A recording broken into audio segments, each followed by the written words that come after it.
Bismillahirrahmanirrahim. Assalamualaikum warahmatullahi wabarakatuh. Pertam- Waalaikumsalam warahmatullahi wabarakatuh. Pertama-tama marilah kita panjatkan puji dan syukur atas kehadirat Allah Subhanahu wa taala yang telah melimpahkan rahmat dan karunia-Nya sehingga kita semua dapat berkumpul di kuliah daring ini. Kami di sini dari kelompok 4 akan menjelaskan materi tentang metode istinbat hukum para imam mazhab. Sebelum diskusi ini dimulai, alangkah baiknya kita membaca basmalah bersama-sama. Bismillahirrohmanirrohim. Baik, kepada pemateri yang pertama yang akan disampaikan oleh Saudara Iim Abdurrohim, saya persilahkan. Bismillahirrahmanirrahim. Assalamualaikum warahmatullahi wabarakatuh. Waalaikumsalam warahmatullahi wabarakatuh.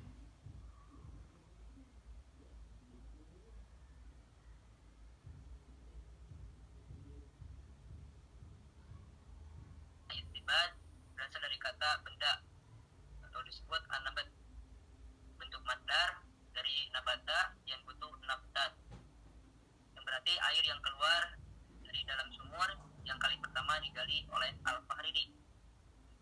Sehingga kata istinbat digunakan dalam arti al-istikhraj, yaitu mengeluarkan atau menjelaskan sesuatu yang sebelumnya masih belum jelas.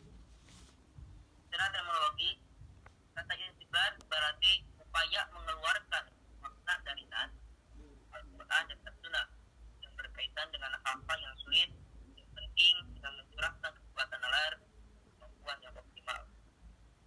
Berdasarkan penjelasan yang di atas, dapat ditentukan bahwa istinbat adalah suatu cara untuk menemukan beberapa hukum syara terdapat dalam Al-Quran dan As-Sunnah yang dilakukan dengan kekuatan nalar dan pikiran.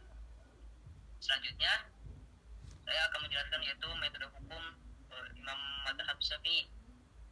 Sebelum saya menjelaskan metodenya, saya akan berikan awal kehidupan dari Imam Syafi'i. Jadi, Imam Syafi'i nama aslinya itu Abu Abdullah Muhammad bin Idris bin Al-Abbas bin Utsman bin Syafi'i.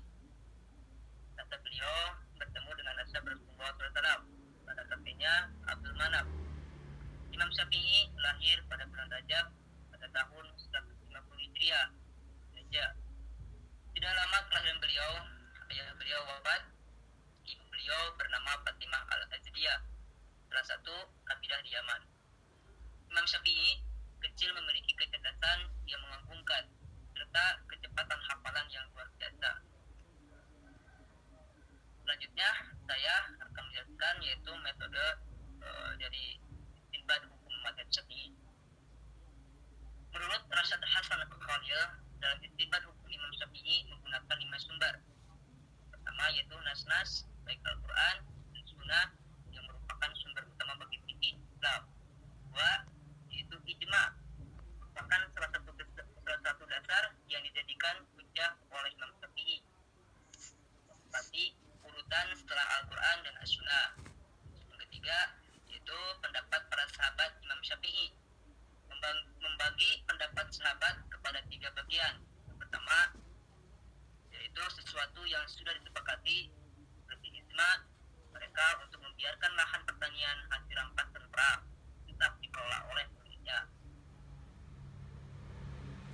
Ijma seperti ini adalah hujjah dan termasuk dalam umumannya serta tidak dapat dikritik. Yang kedua yaitu pendapat seorang sahabat saja dan tidak ada yang lain dalam suatu masalah. Yang ketiga yaitu masalah yang mereka berselisih pendapat.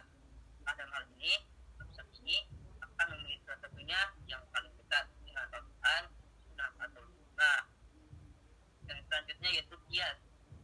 Imam Syafi'i menetapkan qiyas sebagai salah satu sumber hukum bagi syariat Islam untuk mengetahui tafsiran hukum Al-Quran dan Sunnah yang tidak ada nas pasti. Selanjutnya yaitu istidlal. Imam Syafi'i memakai jalan istidlal dalam menetapkan hukum. Apabila tidak menemukan hukum dari kaidah-kaidah sebelumnya di atas, dan sumber istidlal yang diakui oleh Imam Syafi'i adalah adat istiadat atau urab dan undang-undang agama yang diwajibkan Islam atau Yang selanjutnya yaitu tentang qaul qadim dan qaul jadid. Beberapa contoh pendapat qaul qadim dan qaul jadid antara lain yaitu yang pertama yaitu air yang terkena najis.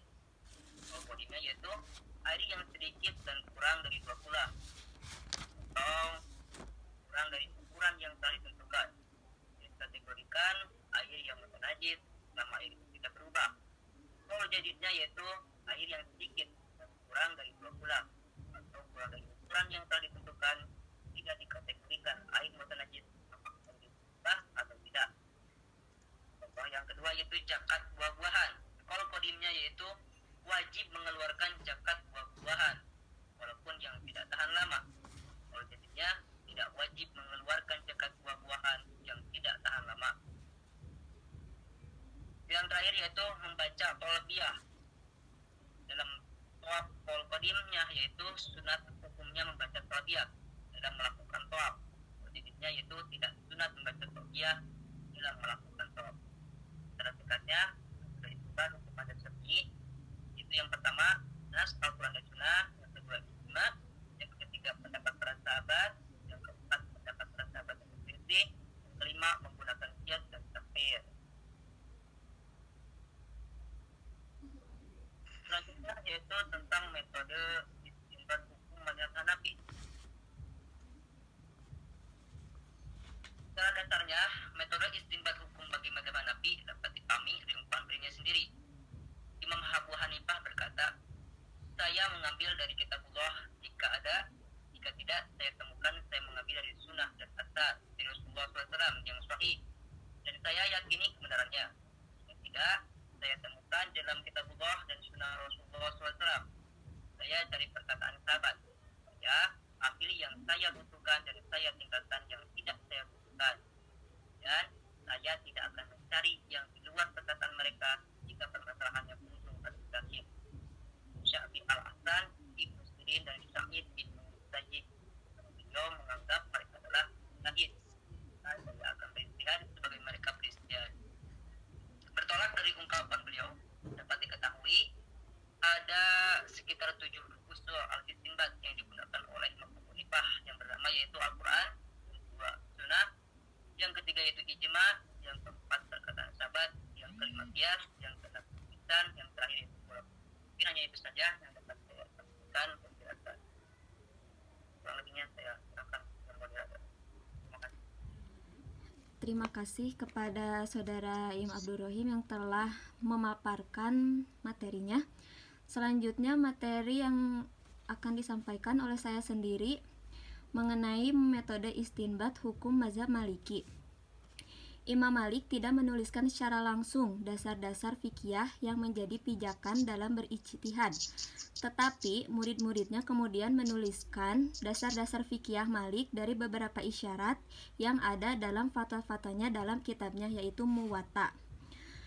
Fuqaha Malikiyah merumuskan dasar-dasar dalam menetapkan hukum Islam ada 10 macam. Yang pertama ada Al-Quran, ada As-Sunnah, Al-Urf, Ijma, Qiyas, Al-Istihsan, Fatwa Sahabat, Al-Maslahah, Al-Mursalah, lalu ada Saz Az-Zara'i, dan yang terakhir yaitu Syar'u Man Qoblana.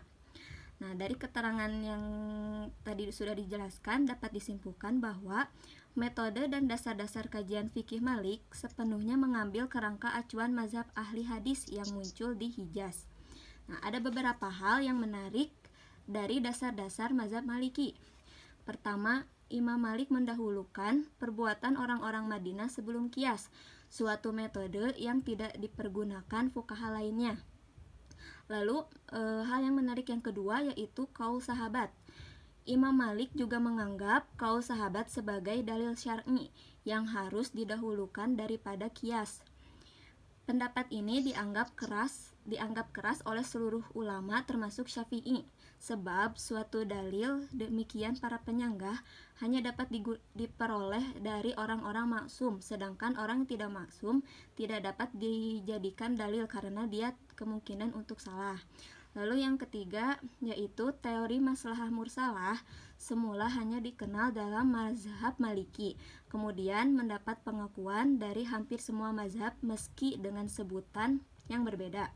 Nah, dalam teori ini dapat diketahui bahwa ternyata fikih mazhab Maliki pun memiliki rasio.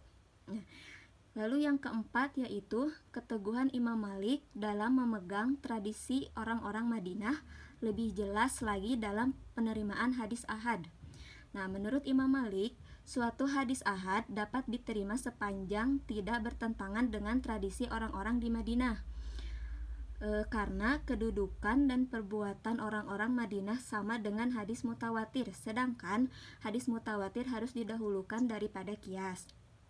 Nah, dapat disimpulkan bahwa Imam Malik ialah seseorang yang memiliki pikiran tradisional, karena ilmu Malik dapat mengimbangi berbagai perkembangan yang terjadi di saat itu. Lalu materi yang selanjutnya yaitu metode istinbat hukum mazhab Hambali. Nah, fikih Ahmad Ibnu Hambali itu pada dasarnya lebih banyak didasarkan pada al-hadis. Dalam artian, jika terdapat al-hadis dan al-sahih, yang diambil al-hadis al-sahih tanpa mau memperhatikan adanya faktor lainnya. Nah, para ulama berselisih pandangan tentang posisi Imam Ahmad Ibnu Hambali sebagai ulama yang ahli dalam fikih, sebab kenyataannya Imam Ahmad Ibnu Hambali tidak terlalu mempertimbangkan adanya pendapat-pendapatnya pada saat menghadapi perbedaan dalam masalah fikih di kalangan para fuqaha. Dengan melihat pola pemikiran Ahmad Ibnu Hambali, maka metode istinbat yang dipakai di dalam menetapkan hukum Islam ada 5. Yang pertama yaitu Nash Al-Quran dan Al-Sunnah Al-Sahih. Nah, jika Imam Ahmad Ibnu Hambali sudah menemukan nash baik di Al-Quran maupun al-hadis al-sahih, maka dalam menetapkan hukum Islam adalah dengan nash tersebut sekalipun ada faktor-faktor lain yang boleh jadi bias dipakai bahan pertimbangan. Menurutnya bahwa nash adalah sumber hukum tertinggi. Lalu sumber yang kedua yaitu fatwa para sahabat Nabi SAW. Nah, jika tidak ditemukan dalam nas yang jelas, maka beliau menggunakan fatwa-fatwa dari para sahabat Nabi yang tidak ada perselisihan di antara mereka. Jika terjadi perselisihan, maka yang diambil adalah fatwa-fatwa yang beliau pandang lebih dekat dengan nas, baik Al-Quran maupun hadis. Lalu yang selanjutnya yaitu al-hadis al-mursal, al-hadis, dan al-hadis do'if. Jika dari ketiganya tidak ditemukan, maka beliau menetapkannya dari dasar al-hadis al-mursal atau al-hadis al-do'if. Dalam pandangan Imam Ahmad Ibnu Hambal, hadis hanya dibagi menjadi 2 kelompok, yaitu hadis sahih dan hadis do'if. Lalu yang keempat yaitu al-qiyas. Apabila Imam Ahmad Ibnu Hambali tidak mendapatkan nash dari hadis mursal atau hadis daif, maka beliau menganalogikan atau menggunakan qiyas. Menurutnya, qiyas adalah dalil yang digunakan apabila dalam keadaan darurat atau terpaksa. Lalu yang terakhir yaitu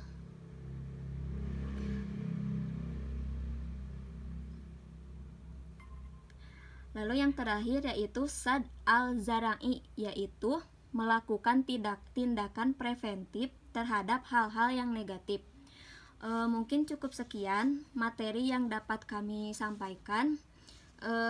Di sini kami akan menampung 3 pertanyaan. Bagi yang mau bertanya silakan sebutkan nama, kelompok, dan pertanyaannya. Silakan.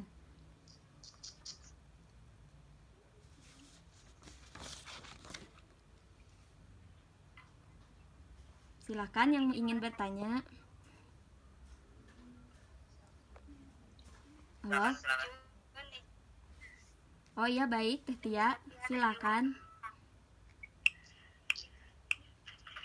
Teh Tia, mangga pertanyaannya apa?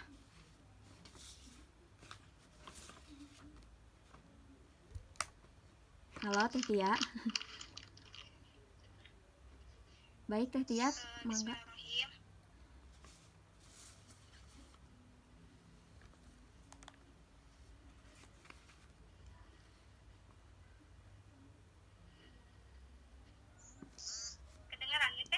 Kedengeran teh, sok Kedengeran, aja. Teh? Oh iya Teh. Pertanyaannya, apa faktor yang mempengaruhi Ibnu Hambali dalam menetapkan hukum Islam? Ah, apa faktor yang mempengaruhi Ibnu Hambali dalam menetapkan hukum Islam ya teh? Sekali lagi ya Teh. Ya, Apa faktor yang mempengaruhi Ibnu Hambali dalam menetapkan hukum Islam? oke. Terima kasih kepada Teh Tia atas pertanyaannya. Untuk rekan yang Coba lainnya, lagi. barangkali ada yang mau bertanya lagi. Silakan. Dewi Setia, Teh Jun. Ya, mangga Teh. Bismillahirrahmanirrahim. Izin bertanya, saya dari kelompok 9.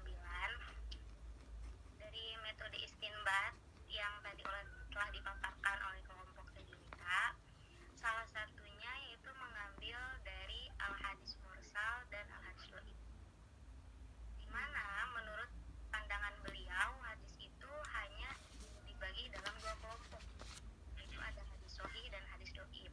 Nah, pertanyaannya, mengapa beliau lebih memilih hadis dhaif ketimbang qiyas itu sendiri? Sedangkan yang telah kita ketahui bahwa hadis dhaif itu merupakan hadis yang tidak dapat memenuhi persyaratan hadis. Ini mengapa alasannya? Tolong dijelaskan. Coba Teh ulang lagi pas mengapa ya. Lewat. Mengapa Imam Ibnu Hambal itu lebih memilih hadis dhaif ketimbang dengan qiyas? Oke, terima kasih. Terima kasih kepada Teh Dewi Setia atas pertanyaannya. Mungkin satu lagi pertanyaan bagi rekan-rekan yang ingin bertanya, silakan. Satu lagi. Oke, mungkin Teh hanya segitu saja dulu. Kalau belum ada apa nanti nyusul. Oh ya udah. Untuk pemateri barangkali sudah ada jawabannya. Untuk Sebelum pertanyaan materi menjawab pertanyaan dari Teh Dewi atau siapa tadi deh, Katia, Teh Tia ya. barangkali ada yang menjawab duluan gitu dari kawan-kawan. Silakan. Jika tidak ada, baik untuk pemateri silakan.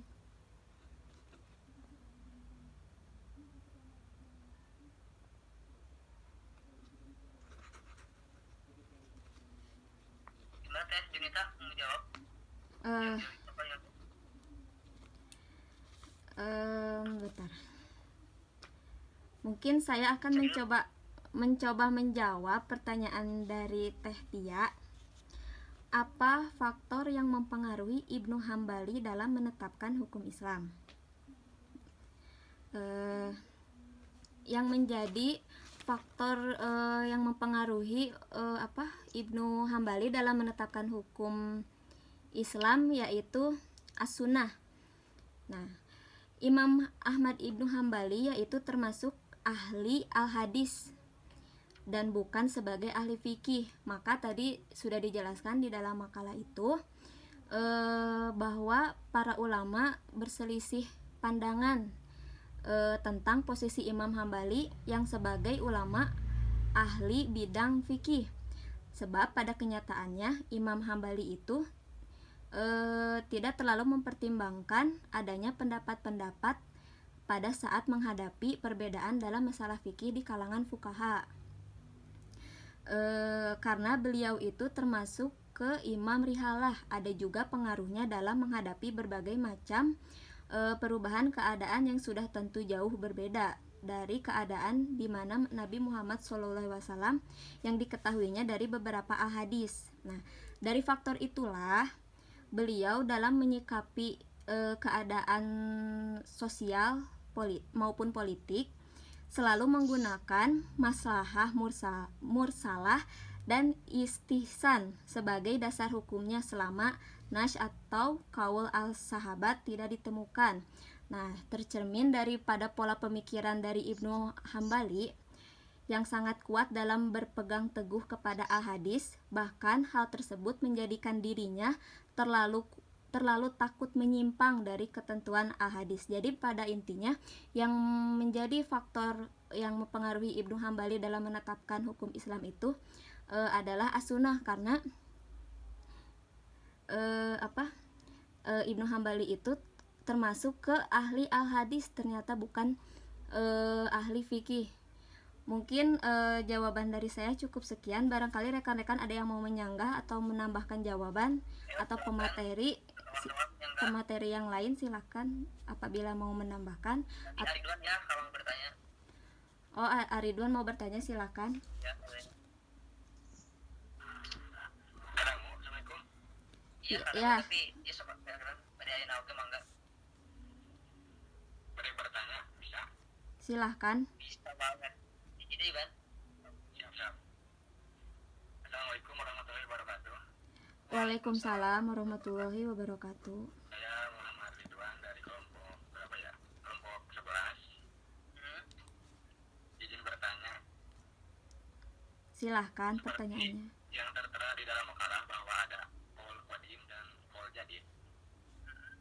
Dan pertanyaannya, apakah ada perbedaan batasan tentang pembahasan dari qaul qadim dan qaul jadid menurut para ulama? Jika ada, mohon untuk dijelaskan. Terima kasih kepada Ridwan atas pertanyaannya. Waalaikumsalam. Waalaikumsalam warahmatullahi wabarakatuh. Baik, mohon maaf kepada Teh Tia, apakah sudah jelas? Halo Teh Tia, apakah sudah jelas tadi jawabannya?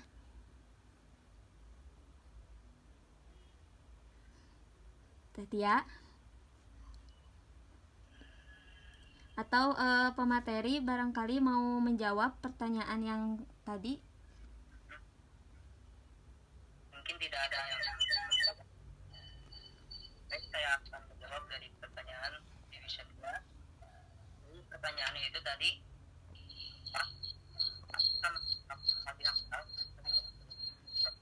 Mau enggak.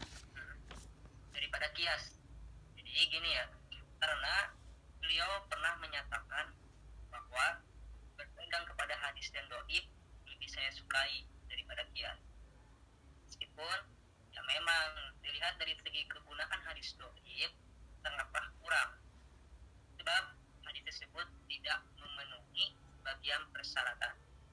Namun demikian, dalam pandangan Imam Ahmad bin Hanbal, dalam metode istinbatnya, beliau akan menggunakan al-qiyas apabila saat ada dalam keadaan darurat atau ketika menetapkan hukum tersebut tidak menemukannya dalam nas Al-Quran, fatwa sahabat, dan juga hadis mursal atau hadis dhaif.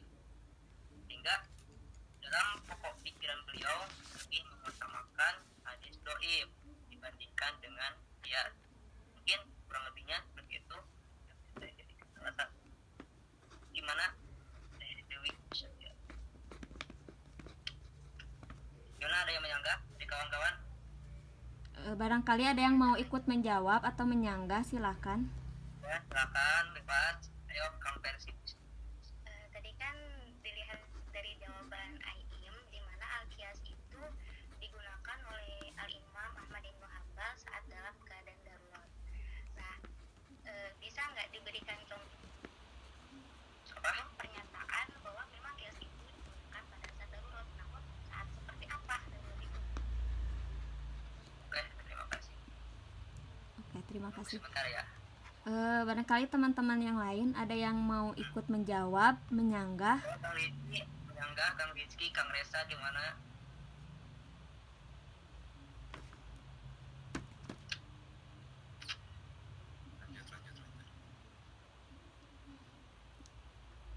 Oke, saya lanjut ya. Iya, mangga. Tadi teh apa teh? Lupa lagi, Teh Dewi. Mohon diulang Teh Dewi. Contoh Iya, ulang. pernyataan bahwa memang Contohnya qiyas itu digunakan saat darurat, tapi darurat seperti apa gitu contohnya? Darurat. Oh, contohnya. Bismillahirrahmanirrahim. Mudah-mudahan ini nyambung ya jawaban dari saya. Jadi contohnya itu seperti dalam hal sosial ya, atau politik, seperti menetapkan hukum takjir bagi orang yang selalu berbuat kerusakan. Dan contoh keduanya ya seperti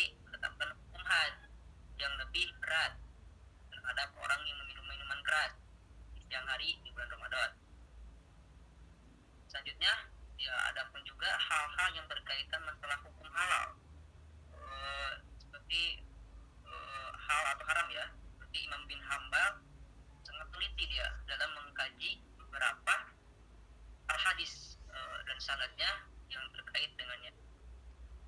Tapi ya, beliau sangat longgar dalam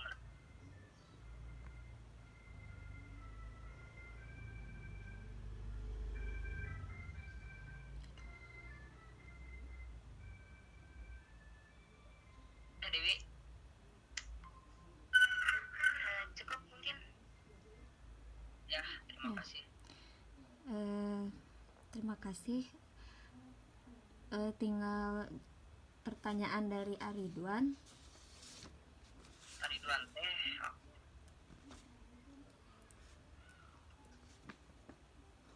Mohon maaf, tadi Aridwan teh dari kelompok berapa ya? Ridwan Kelompok 11. Oh, kelompok 11 ya. 11. Bisa diulangi sekali lagi pertanyaannya?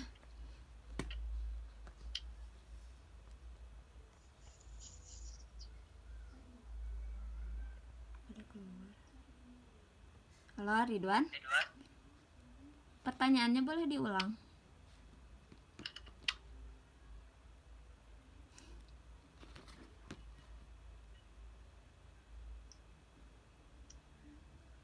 kalau nggak salah tentang qaul qadim dan qaul jadid ya, Iya. Ridwan teh. Iya. Iya, Coba- benar-benar. Nah, yang ditanyakan itu apanya, Ridwan?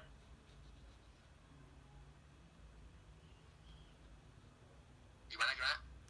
Yang ditanyakannya itu apanya dari qaul jadid dan qaul qadim itu? Pertanyaannya, apakah ada perbedaan batasan tentang pembahasan dari qaul qadim dan qaul jadid menurut para ulama? Oh, apakah ada batasan? Oke. Jelas? Mana teh? Catat? Ya, Ulangi lagi. sudah jelas. Udah. Gimana Aim? Apakah ada sudah ada jawaban? Sebentar lagi. Nanti aja. Banyak kok. Untuk rekan-rekan yang lain barangkali ada yang mau Dari yang lain, menjawab, ikut menjawab atau menambahkan, Ya, menjawab. silahkan.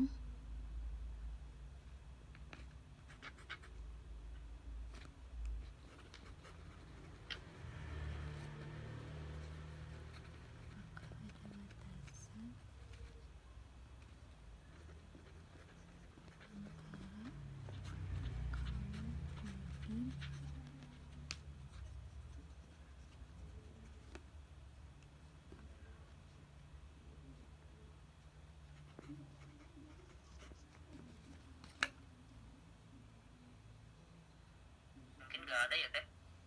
Iya, langsung aja dijawab kalau sudah Langsung jawab aja. iya, kalau sudah siap jawabannya. Udah nyambung.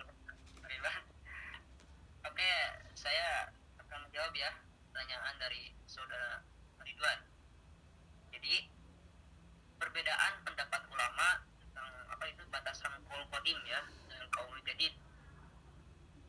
Jadi batasan qaul qadim dan qaul jadid ialah menurut ulama batasannya yaitu qaul kembali kepada tempatnya. Jadi si qaulnya itu kembali kepada tempatnya gitu.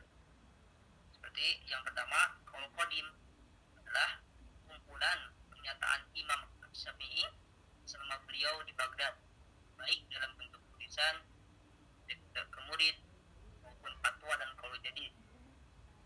Jadi qaul jadid adalah kumpulan pernyataan Imam Syafi'i selama di Mesir, baik dalam bentuk tulisan, dikte ke murid maupun fatwa. Dan ini merupakan pendapat yang masyhur dari para ulama Syafi'iyah yang memberi penjelasan kitab Al-Minhaj seperti Ad-Damiri, Jalaluddin Al-Mahali, dan Al-Khatib Asy-Syarbini, Mughni Al-Muqtarid. Terus selanjutnya yaitu kembali lagi batasan kepada waktu, yaitu qaul qadim adalah kumpulan pernyataan Imam Syafi'i sebelum beliau masuk ke Mesir. Dan qaul jadid adalah kumpulan pernyataan Imam Syafi'i setelah beliau masuk ke Mesir. Ini merupakan pendapat Ibnu Hajar Al-Haytami, Tuhfatul Muhtad, dan Syamsuddin Al-Ramli, Minhaj Al-Muhtad. Dan pendapat ini juga diikuti para ulama Syafi'iyah belakangan. mungkin hanya segitu saja Ridwan yang bisa saya jawab. Maaf ya kalau ada kesalahan atau kekurangan jawaban saya. Dan silakan kalau ada yang mau menambahkan di kawan-kawan semua. Mungkin itu jawaban dari pemateri. Bagaimana kepada para penanya, apakah sudah jelas atau misalkan ada yang mau ditanyakan lagi Gimana Ridwan? atau sudah cukup jelas? Atau barangkali rekan-rekan yang lain ada yang mau menambahkan, menyanggah atau yang Pertanyaan lainnya? udah habis ya. Kalau pertanyaan sudah, Iya. bagaimana? Ridwan sudah jelas? Jelas teh, jelas. Eh, Si Ridwan. Baik, kepada rekan-rekan apakah ada yang mau menambahkan? Cukup Cukup. Berarti ya. Jika cukup, mungkin akan saya tutup saja. Alim, Teh. bagaimana? Tutup saja. Tutup saja. baik teh. Baik, Kesimpulannya teh, bacakan sekalian kesimpulannya atau gimana? kesimpulannya hanya Soalnya sedikit kalau saja. akhir Bapak akan suruh kesimpulan harus dibaca atau dijelaskan. Tapi ya terserah moderator ya. Silakan. Kesimpulannya cukup singkat saja ya. Jadi Ya, perbedaan metode yang digunakan oleh para imam mazhab itu sangat mempengaruhi terhadap hasil ijtihadnya, yaitu beragamnya hazanah fikih saat ini. Nah, mungkin kesimpulannya cukup sekian. Presentasi pada hari ini cukup sekian mungkin dari kami. Mohon maaf apabila banyak kesalahan dan kekurangan. Mudah-mudahan menjadi ilmu yang bermanfaat. Terima kasih. Assalamualaikum warahmatullahi wabarakatuh. Waalaikumsalam.